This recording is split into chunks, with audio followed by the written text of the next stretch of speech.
Alright. It's my good friend M. Bison. If you don't know anything about him, look it up. It's pretty nerdy. It's pretty alright. I'm into that shit. At any rate, just a little heads up.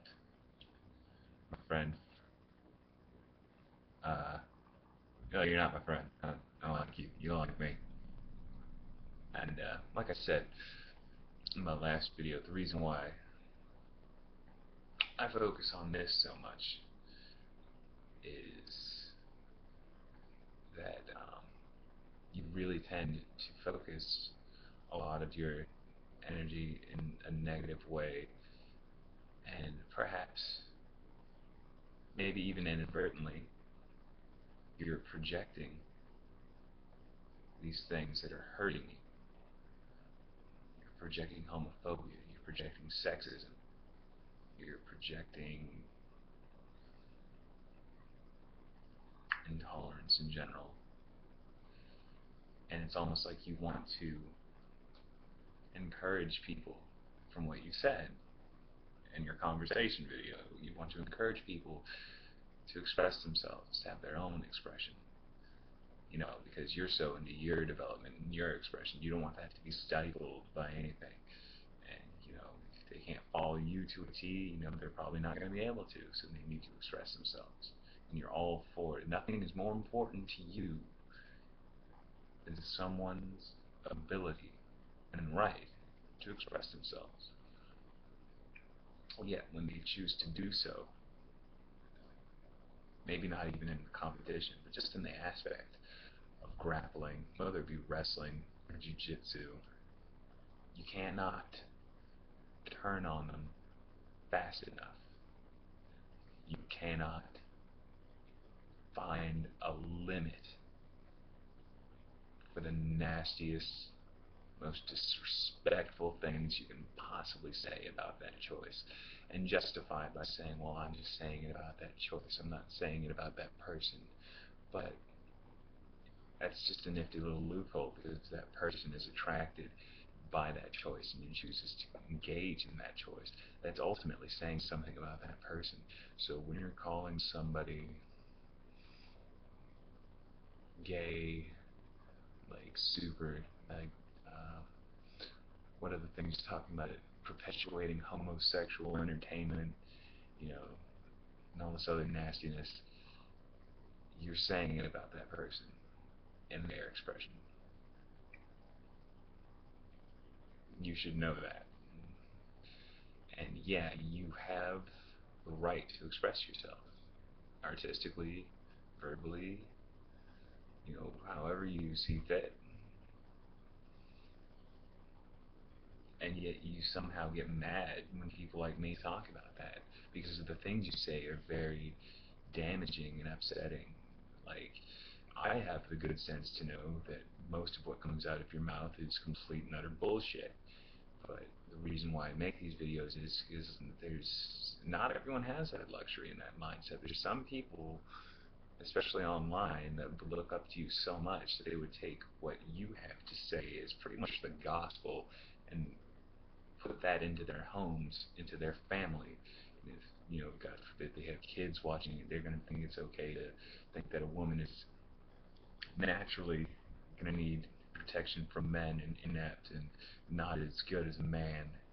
What are the things you say? Go back and look at them if you don't think if you think I'm making this up. Look at everything you've said.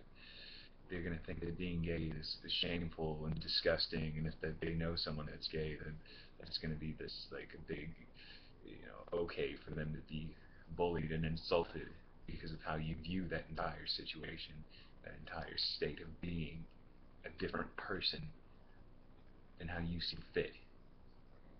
All of a sudden, it's almost like you're giving these people a green light to shit on another person.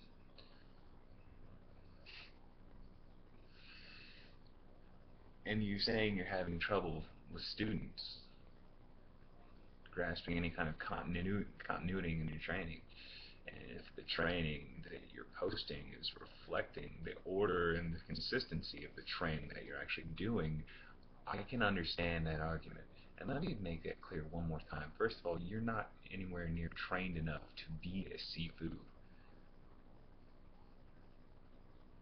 You say you don't call yourself Sifu, yet you click on your channel and you say, "Hi, my name is Sifu Freddie Lee." You've had fucking what now? A little bit of police defensive tactics, for sure. Some Choi Lei Fut training, not even totaling 6 years, not even totaling really 5, and bits and pieces of other things. Really bits and pieces.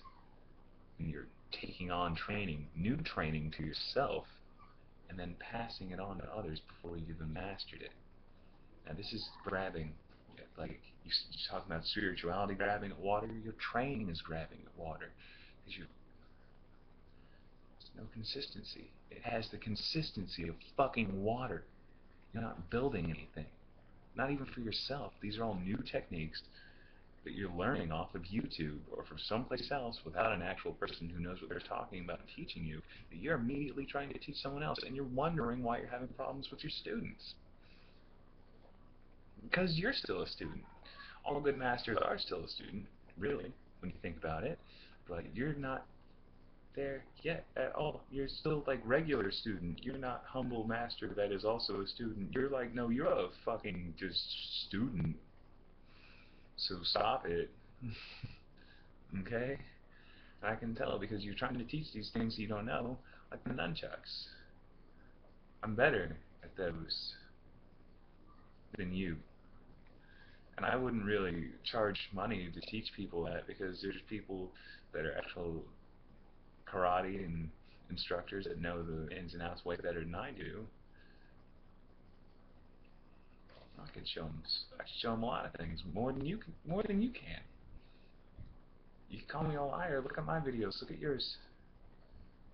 You're not as good, buddy. And you have the audacity to take people's money for teaching them stuff that you're not at an instructor level at. And if you like Bruce Lee so much, you should really get continuity in your training, consistency. Because it was him that said, "I fear not the man who practices 10,000 kicks one time, but the man who practices one kick 10,000 times." Build your shit, homie. putting up too much too fast without a good foundation. It's all crumbling around you, and that's why you're fucking crying behind your fucking kung fu mirror, talking to Tode Ryan.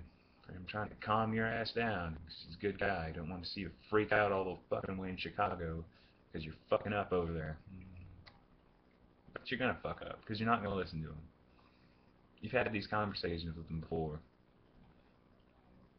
and you don't want to be a dick to him, so you're like, yeah, I know, right, yeah. And then you go back and do the same shit. You ain't gonna listen to him.